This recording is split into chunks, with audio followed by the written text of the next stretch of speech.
যেখানেই থাকি, যত দূরেই থাকি, বারবার ফিরে আসি এই মাতৃভূমিতে। এই মাটির গন্ধ যেন আমাকে টানে। এই মাটির গন্ধ তার বুকে আমাকে টেনে নিয়ে আসে। এই মাটির সাথে রয়েছে আমার ভালোবাসার এক অটুট বন্ধন, যে বন্ধন হয়তো আমৃত্যু পর্যন্ত থাকবে। এই মাটি গায়ে মেখে বড় হয়েছি। আমার বাবা ছিলেন একজন কৃষক, আমিও কৃষক। তাই তো এই কৃষিকে মনে প্রাণে ভালোবাসি। আরে ভালোবেসে আগলে রেখেছি হৃদয় মাঝে। পৃথিবীর যে প্রান্তেই থাকি না কেন, বারবার ফিরে আসি এই কৃষিতে মনোযোগ দিই। হৃদয়ে পুরো জায়গাটা জুড়ে রয়েছে এই মাটি আর এই মাটির মানুষগুলো। এই ঘাসের নরম বিছানা যেন পৃথিবীর সকল আরামদায়ক বিছানাকেই হার মানে। এই কৃষক আমাদের গর্ব। এই কৃষকদের অন্তর থেকে সম্মান করি, যারা মাটি চাষ করে, মাটি থেকে ফসল উৎপাদন করে আমাদের প্লেট পর্যন্ত প্রতিটা খাদ্যদানা পৌঁছে দিচ্ছে। তাদেরকে অন্তর থেকে সম্মান জানাই। কেননা একজন কৃষকই বলতে পারে অন্য একজন কৃষক কতটা কষ্ট করে জীবিকা নির্বাহ করে থাকে, এবং এই ধরনের মাটি থেকে প্রতিটা ফসল উৎপাদন করে।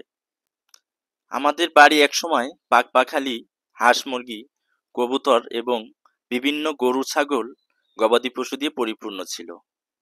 বাড়িতে না থাকার কারণে এখন অনেক কিছুই নেই, তবুও হাঁস মুরগি গরু এগুলো এখনো আছে। তাই বাড়ির আঙ্গিনায় কিছুটা জায়গা পড়েছিল, তাই সেই জায়গার মাঝে আমরা ঘাস চাষের সিদ্ধান্ত নিলাম। ঘাসটি রোপণ করা হয়েছে, ইনশাল্লাহ সার ওষুধ দেওয়ার ফলে গাছগুলো দেখতে অনেক সুন্দর হয়েছে। দেখেন, তো বাড়িতে আসলাম ঢাকা থেকে, এসে চলে গেলাম সেই প্রকৃতির মাঝে, নিজেকে বিলিয়ে দিলাম প্রকৃতির মাঝে, এবং গরুর জন্য নিজেই ঘাস কেটে আনলাম। ইট পাথরে কংক্রিটে ভরা শহর আমার কাছে একটুও ভালো লাগে না। আর শহরের মানুষগুলোর মনও যেন ইট পাথরের মতো এরকম শক্ত।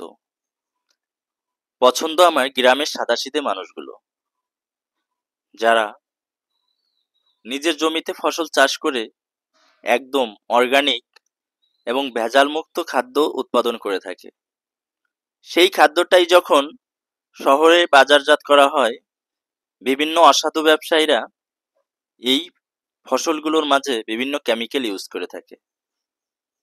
হয়তো আমি একদিন থাকবো না, কিন্তু হৃদয়ের মণিকুঠায় চিরস্মরণীয় হয়ে থাকবে এই ঘটনাগুলো, এই কাজগুলো যা আপনাদের মাঝে শেয়ার করলাম।